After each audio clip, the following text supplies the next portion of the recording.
Well, hello ladies and gentlemen, warga digital semuanya. Welcome back to Sabi Sharing Asik bareng IPIF. Nah, Sabi kali ini ditemani oleh saya sendiri, Alma, mahasiswi IPIF tahun 2018. Sabi kali ini bakal ngediskusiin tentang kayak ada nih sangkut pautnya sama tagline UMY. Bapak tahu kan tagline UMY apa? Apa itu? Muda mendunia. Nah,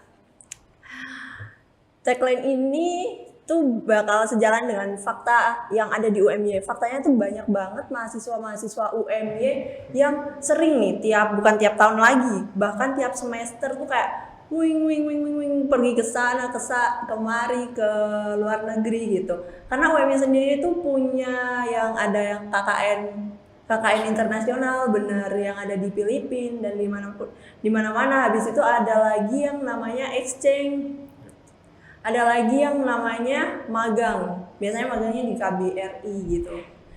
Nah, belum itu, masih ada lagi conference lainnya. Untuk mahasiswa IPIF sendiri, beberapa waktu yang lalu ada Mbak Adra yang ikut conference ke Amerika. Habis itu ada Kak Tamara yang pergi ke Europe, dapat beasiswa ke Europe gitu untuk pelatihan bahasa atau apa. Kemudian yang terakhir baru-baru anget banget nih, ada teman kita yang namanya Syafira, Pak. Dia dapat beasiswa kampus Merdeka dari IASMA gitu. Iya gitu. Nah, peran LTC itu nggak luput dari tagline UMY yang tadi nih, yang ya nggak sih Pak? Iya dong. Sering dengar nggak sih warga digital tentang LTC, apa sih LTC dan lain-lain gitu. Soalnya kalau kita mau ke luar negeri tuh sebenarnya gampang, asal ada uang ya nggak sih Pak? Tapi kalau untuk masalah pendidikan sendiri itu susahnya di sertifikat TOEFL gitu. Nah kali ini tim Sabi ngundang dari LTC. Boleh perkenalkan Pak dengan Bapak siapa? Boleh ya. Perkenalkan saya Pratama Adi, biasa dikenal dengan Pak Tama atau Mr. Tama gitu. Kebetulan pada kali ini saya diamanahi sebagai manajer dari LTC atau Language Training Center gitu ya. Language Training Center adalah sebuah unit bisnis di bawah PT UMB yang berkecimpung dalam dunia pelatihan, kemudian penerjemahan dan pengujian bahasa. Begitu. Banyak ya, Iya. LTC gitu. LTC Kepanjangannya gitu. apa sih Pak? LTC itu L-nya itu language, Ya. T-nya itu training, C-nya center. Jadi Language. kalau di bahasa Indonesia kan jadi pusat pelatihan bahasa. Gitu. Ini basisnya di UMY aja ya? Apanya? Di UMY aja, yang punya LTC itu UMY aja gitu? Ya, di tiap universitas sebenarnya ada pusat bahasa sendiri-sendiri ya. Mereka punya nama sendiri-sendiri. Ada SILAX, ada LDC, Language Development Center, ada LC, Language Center, ada PB, pusat bahasa, ada P2B, ada P3B. Nah, kebetulan di UMY adanya namanya LTC, Language Training Center. Kalau tadi kan dikatakan bahwa LTC, Language Learning Center gitu. Language Ada berapa? Training Center. Oh, Training Center. Ada berapa bahasa sih sebenarnya di LTC ini? Yang kami ajarkan ada banyak sebenarnya. Kalau majornya kita memberikan pelatihan atau kursus itu untuk bahasa Inggris, kemudian ada bahasa Jepang, ada bahasa Mandarin, ada bahasa Arab. Kemudian kami juga merambah juga bahasa Indonesia karena ada kebutuhan di bahasa Indonesia. Kemudian beberapa saat ini kita juga bekerja sama dengan Embassy of Italy, itu mengadakan pembelajaran bahasa Italia, kemudian kita juga menyediakan bahasa Jerman, ada bahasa Korea juga. Gitu. Nah dari sekian banyak bahasa tadi disebutkan bahwa ada bahasa Inggris, kemudian bahasa Arab, bahasa Jepang, Mandarin, Itali dan lain-lainnya. Kira-kira kenapa sih IPIF kok pilih dua, Inggris sama Arab? Apa sih kayak yang bikin Arab dan Inggris ini dipilih gitu? Oke. Yang jelas dari sisi visi misi IPIF dulu ya, dari Pak Dimas yang selalu berkoordinasi dengan kami yang ada di LTC, pengen bahwa lulusan IPIF, mahasiswa IPIF yang besok lulus atau bahkan selama menjadi mahasiswa IPIF itu punya modal lebih gitu, punya modal lebih dari sisi bahasa. Tapi akan sangat susah jika semua bahasa itu dikuasai ya. Tentu saja seperti itu ya. Kecuali mereka polyglot ya. Kalau Iya. polyglot kan dia menguasai banyak bahasa, tapi minimal ada 2 bahasa yang dikuasai. Satu bahasa Inggris, 2 bahasa Arab. Kenapa kok 2 bahasa itu? Ya Inggris satu. Inggris adalah satu bahasa yang paling banyak dipakai di seluruh dunia. Itu yang pertama. Kemudian bahasa Inggris adalah bahasa untuk berbagai macam disiplin, mulai dari bahasanya teknologi, bahasanya media, bahasanya tourism, sekarang bahasanya diplomasi, bahasanya aviation ya. Kita ada di pesawat misalnya, semuanya menggunakan bahasa Inggris. Kemudian saat kita berdiplomasi, ada konflik, ada kerjasama, semuanya memakai bahasa Inggris. Kemudian ya kalau tidak punya bahasa Inggris atau tidak menguasai bahasa Inggris pasti akan ketinggalan dong. Ketinggalan itu semua, tidak hanya ketinggalan teknologinya, tapi juga ketinggalan kita berdiplomasi dengan negara lain, ketinggalan dengan mahasiswa-mahasiswa yang ada dari negara lain dan sebagainya. Kemudian kenapa kok Arab? Arab ya yang pertama adalah karena Arab itu adalah ada di posisi 5 dan mungkin 6 ya, 5 atau 6 bahasa yang paling banyak dipakai di dunia. Satu sumber mengatakan bahasa Arab itu bahasa nomor 5 yang paling banyak dipakai. Sumber lain mengatakan bahwa bahasa Arab itu nomor 6 dipakainya di dunia gitu. Kemudian selain itu bahasa Arab adalah bahasanya Quran dan hadis, kan begitu ya. Iya, betul sekali. Apalagi kita di UMY ya, kalau tidak menguasai bahasa Arab atau tidak belajar bahasa apa ya, belum ke tahap menguasai mungkin ya, tapi lebih pada mengenal terlebih dahulu. Kalau tidak mengenal bahasa Arab, ya masuk orang UMY tidak mengenal bahasa Arab gitu ya. Jadi mulai di program lah pembelajaran bahasa di IPIF itu untuk bisa mengenal bahasa Inggris atau menguasai dan mengenal bahasa Arab gitu. Itulah alasan-alasan mengapa IPIF memilih 2 bahasa utamanya yang dimasukkan ke dalam kurikulum. Gitu. Itu kan bahasa Inggris dan bahasa Arab yang masuk ke Betul. dalam kurikulum. Gimana kalau misalnya ada nih salah satu atau beberapa mahasiswa atau mahasiswi IPIF yang jadi polyglot, kira-kira bisa nggak sih nyusup ke bahasa lainnya gitu, kayak bisa ikut ke Jepang, ke Mandarin gitu, bisa nggak sih ikut ke kelas mereka gitu? Selama mungkin seperti ini ya konsepnya, bisa saat kita selain kalau untuk bahasa tadi ya, bahasa Mandarin, Jepang, Arab itu kita memang buka untuk prodi yang memang mempunyai mata kuliah itu di kurikulumnya begitu ya. Kalau memang ada yang ingin ikut untuk mempelajari bahasa-bahasa yang tadi saya sebutkan, bisa mengikuti kursus-kursus yang kami buka. Karena kami membuka program kursus itu macam-macam. Itu ada program kursus yang memang berbayar, tapi juga ada program-program yang tidak berbayar, justru gratis. Gitu ya, yang kita kadang adakan melalui subdivisi kami yang ada di Safe Access Center atau SAC. Di situ biasanya kami buka berbagai macam bahasa, ada bahasa bahkan di luar yang tadi saya sebutkan. Kadang ada bahasa Spanyol, kadang ada bahasa Rusia, kadang ada bahasa Turki. Mereka bisa ikut di situ. Kalau mereka ketagihan gitu ya, misalnya ikut satu, oh nggak cukup nih, pengen lebih nih, boleh nanti bisa request untuk bisa diadakan lagi gitu. Jadi tidak yang kalau kursus kan terstruktur ya, dia harus 10 meeting, kemudian nanti di akhir harus ada tes untuk mendapatkan sertifikat itu. Tapi kalau hanya untuk mempelajari, mengenal gitu ya, agar lebih tahu bahwa oh di dunia itu ada banyak bahasa, itu bisa request ke kami melalui Safe Access Center gitu. Di situ kita akan bisa mengakomodir kebutuhan-kebutuhan yang seperti itu gitu. Oke. Nah, kalau misalnya perbedaan nih, karena lembaga-lembaga pembelajaran bahasa kan banyak banget nih di Jogja. Kira-kira apa sih bedanya LTC sama lembaga yang lain gitu? Bedanya ya, yang kita biasanya lihat adalah LTC, Pusat Bahasa, Language Center di universitas itu adalah supporting unit ya, unit yang mensupport kebutuhan bahasa dari universitas tertentu tersebut gitu ya. Nah, sedangkan posisi kita di UMY adalah ya kita mirip dengan mereka, kita mensupport kebutuhan mereka dalam sisi bahasa begitu ya.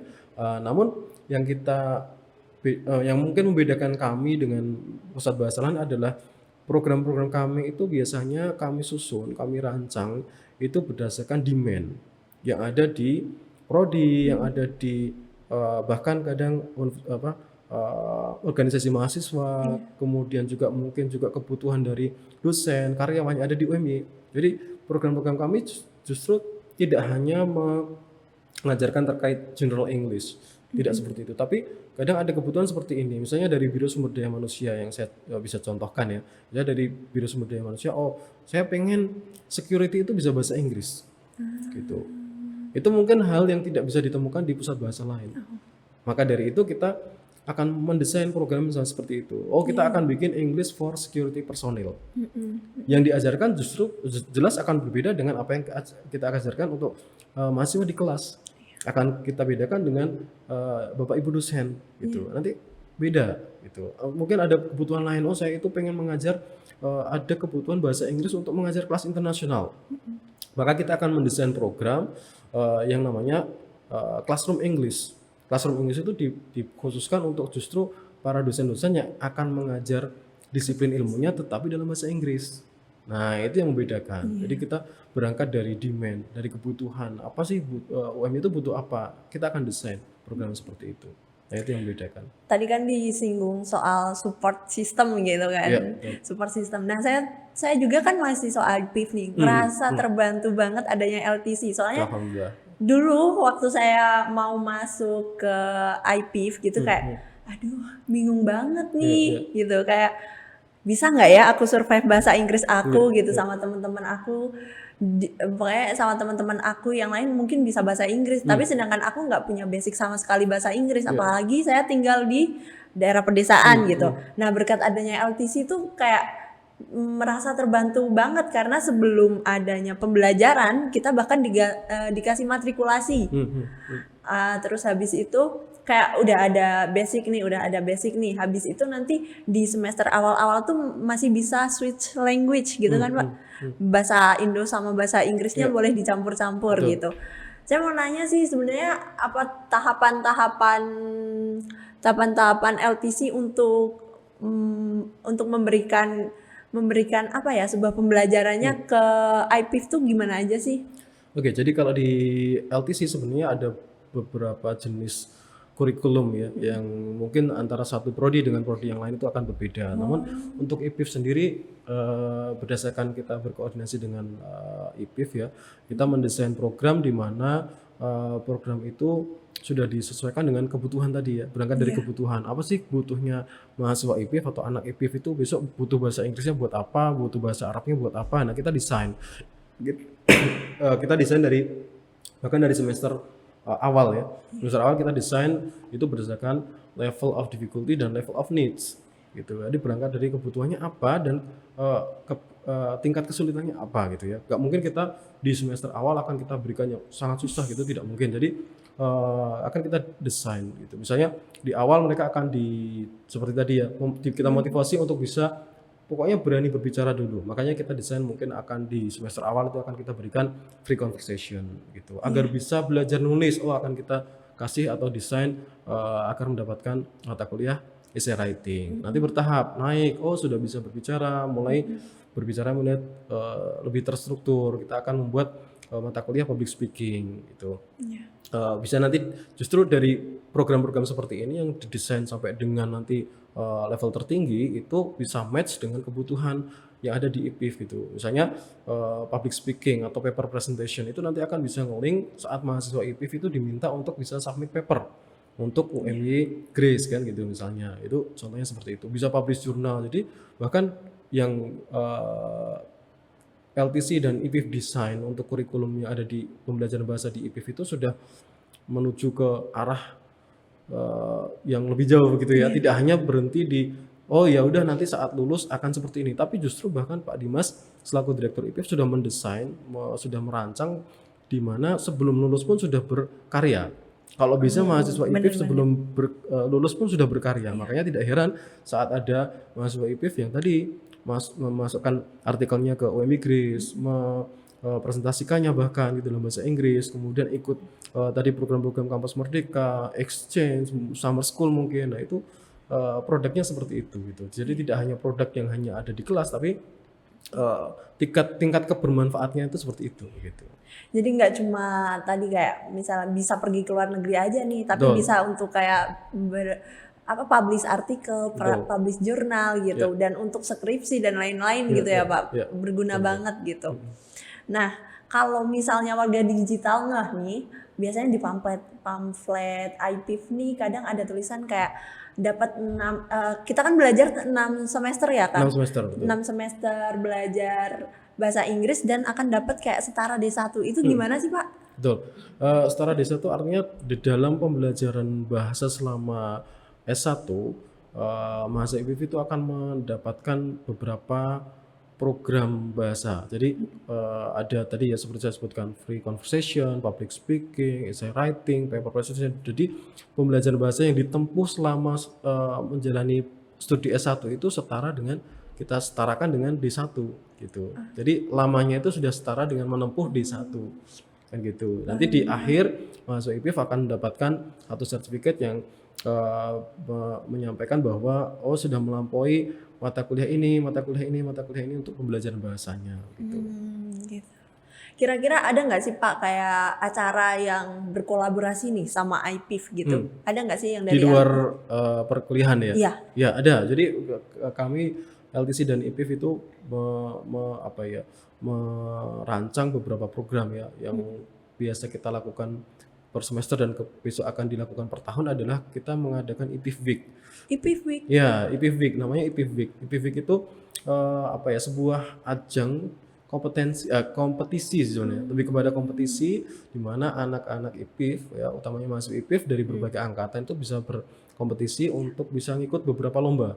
Ya, jadi tidak hanya satu lomba, tapi ada beberapa lomba. Contohnya kemarin kita mendesain ada lomba bikin TikTok begitu ya, lomba bikin TikTok. Tapi tidak hanya sekedar hanya bikin TikTok atau dengan tema bebas begitu, tidak. Tapi lebih kita arahkan untuk bisa menggunakan bahasa Inggrisnya begitu ya. Misalnya temanya kita tentukan bahwa untuk lomba TikTok temanya adalah membuat satu konten terkait bagaimana apa challenge ya, apa tantangan menjadi mahasiswa internasional program misalnya, atau apa benefit yang didapat menjadi mahasiswa internasional gitu. Nah itu contohnya gitu. Selain itu juga ada book review, ada apa namanya, ada lomba public speaking. Itu public speaking itu juga ada product promotion, ada apa promoting local tourism. Nah itu semuanya sebenarnya apa ya, implementasi dari ilmu-ilmu yang sudah didapatkan selama perkuliahan gitu. Itu juga ada, kita kemarin juga mengadakan lomba top score gitu. Top score itu artinya siapa yang dapat nilai TOEFL tertinggi akan dapat reward gitu. Ini sebuah usaha untuk memotivasi mahasiswa IPIF untuk belajar dan mendapatkan skor tertinggi. Ya contohnya itu. Selain kompetisi yang seperti itu juga ada program-program lain yang sifatnya enrichment atau apa ya, refreshment ya. Seperti sebelum mengadakan atau sebelum mahasiswa IPIF mengambil TOEFL itu akan ada coaching klinik gitu. Coaching klinik, ya, iya. coaching klinik untuk mengambil TOEFL gitu ya. Karena nanti akan ada refreshment ya, bukan refreshing tapi refreshment. Refreshment itu penyegaran kembali dari ilmu-ilmu yang sudah didapat saat mendapatkan mata kuliah TOEFL preparation, mungkin akan disegarkan kembali agar oh iya ternyata ada skill seperti ini, oh strateginya seperti ini, agar mahasiswa bisa lebih terbantu saat mengambil TOEFL ITP. Gitu. Jadi banyak banget tadi ya acara-acara yang Betul. dikelola, bukan dikelola tapi berkolaborasi Betul, antara IPIF berkolaborasi. dan LTC. Nah, Iya. kira-kira kayak kemarin kan sempat online gitu karena adanya COVID-19. Hmm. Terganggu nggak sih Pak pembelajaran itu gitu? Atau gimana cara LTC sama IPIF mensiasati? Iya betul. Jadi COVID-19 atau pandemi itu kan apa ya, tidak hanya di Indonesia sih yang kena imbas ya. Saya rasa semua worldwide itu kena imbas ya, seluruh dunia itu kena imbas gitu. Mengubah cara pandang kita dalam memberikan pembelajaran bahasa gitu. Yang biasanya kita face to face di physical classroom ya, di ruang kelas fisik, itu tiba-tiba harus dijauhkan dengan satu keadaan di mana kita nggak bisa ketemu. Padahal pembelajaran bahasa kan harus ada gamesnya gitu. Pembelajaran bahasa harus ada kuisnya, harus ada interaction ya, terutama interaksi langsung gitu ya. Kemudian itu harus online. Itu memang membuat kendala tersendiri. Cuman apa yang bisa kita lakukan adalah tentu saja kita tidak boleh hanya berkeluh kesah gitu kan ya, tapi lebih kepada bagaimana how can we survive gitu, gimana kita bisa selamat gitu, bisa tetap menjalankan pembelajaran itu ya dengan memakai platform atau aplikasi-aplikasi yang kiranya membantu kita dalam pembelajaran. Misalnya dari universitas kita sudah disupport dengan adanya MyClass gitu ya. Ya, MyClass kan sejenis learning management system di mana kita bisa mendapatkan materi, bisa mendapatkan mengerjakan kuis di situ, bisa menonton video pembelajaran, bisa mengecek juga progres kita ya selama pembelajaran gitu. Bisa bahkan kalau kita kelewatan meeting kemarin bisa belajar lagi dari meeting yang sudah seharusnya, atau kita kelewatan dengan penjelasan kita bisa putar ulang gitu kan. Itu salah satunya. Selain itu kan kita juga bisa menggunakan platform semacam Microsoft Teams atau Zoom itu yang bisa tetap membantu kita dalam kelas sinkronus gitu ya, terutama dalam kelas sinkronus ya. Paling tidak itu yang bisa kita lakukan ya selama pembelajaran itu online gitu. Ya insya Allah di semester depan kita sudah mulai bertahap untuk bisa ke offline gitu.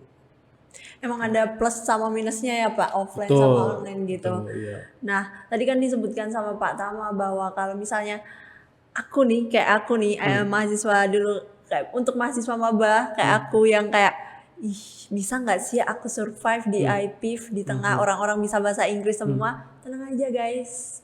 IPIF nih ada kerja sama LTC gitu kan Pak. Jadi kayak semuanya terbantu, semuanya jadi mudah gitu. Betul. Mungkin itu aja Pak. Boleh minta pantun untuk mahasiswa baru atau untuk IPIF atau untuk Oke, pantun ya. ya. Bentar, pikir dulu. Oke,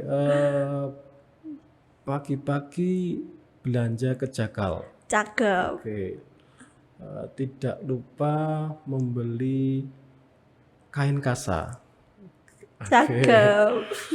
Hari gini anak program internasional. Ya, apalagi kalau nggak belajar bahasa. Ah. Mungkin itu cukup sekian dari tim Sabi. See you next video. Bye.